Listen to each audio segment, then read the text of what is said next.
Do you want to maximize your success with NCUA?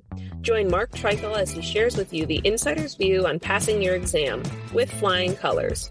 The With Flying Colors podcast is sponsored by Credit Union Exam Solutions by Mark Treichel. If you would like to work directly with the Credit Union Exam Solutions team and receive support to optimize your results with NCUA so you save time and money, visit us at marktreichel.com to find out more.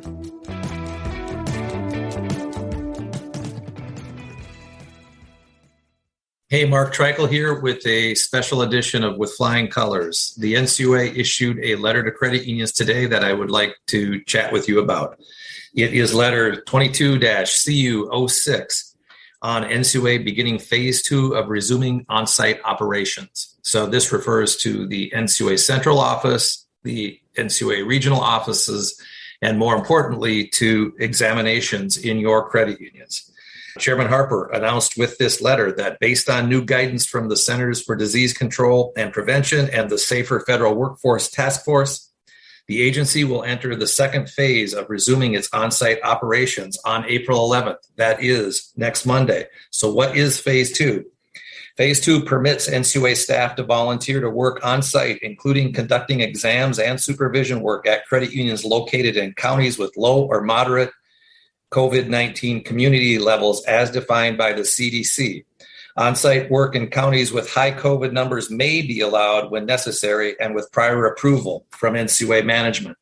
In the show links, I will provide a link to the map which shows which counties qualify and which counties don't qualify for the voluntary participation of NCUA examiners.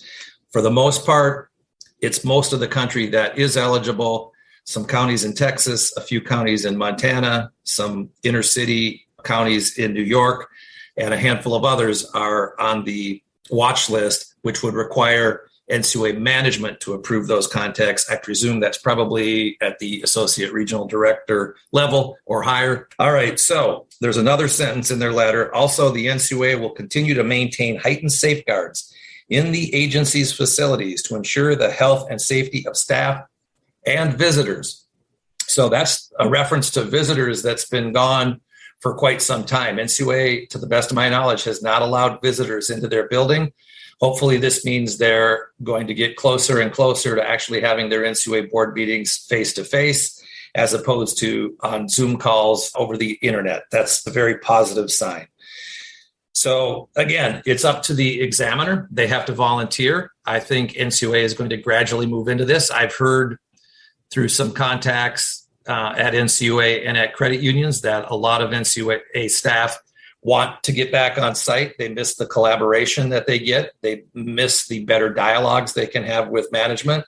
I've also spoken to a lot of credit unions who are really looking forward to the examiners coming back on site because they feel that NCUA has asked for substantially more documents than they do normally, and that the communication, albeit while everybody's trying to communicate as best they can, that doing it remote just leads to breakdowns in communications and a more challenging examination. So generally speaking, most credit unions I've spoken to over the last 2 years prefer NCUA to come on site and be there and feel that the examination goes better. So this is all very, very positive. Now, NCUA indicates that they're going to continue to do some things off site. And of course, NCUA has talked about having a virtual exam someday.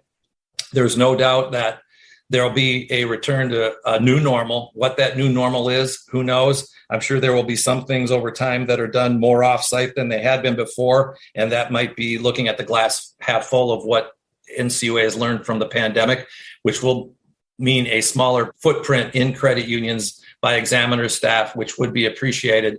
I also know that some credit unions would much rather have NCUA back on site face-to-face so that they can get a better examination product in total.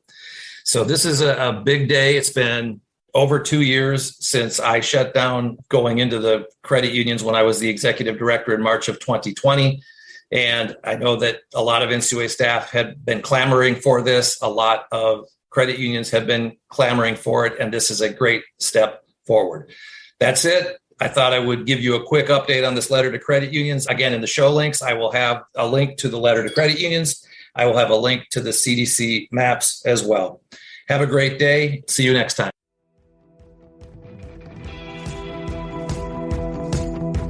Thank you for joining us on this episode of With Flying Colors.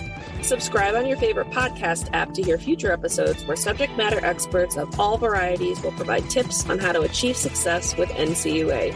If you would like to learn more about how we assist credit unions, check out our services at marktreichel.com.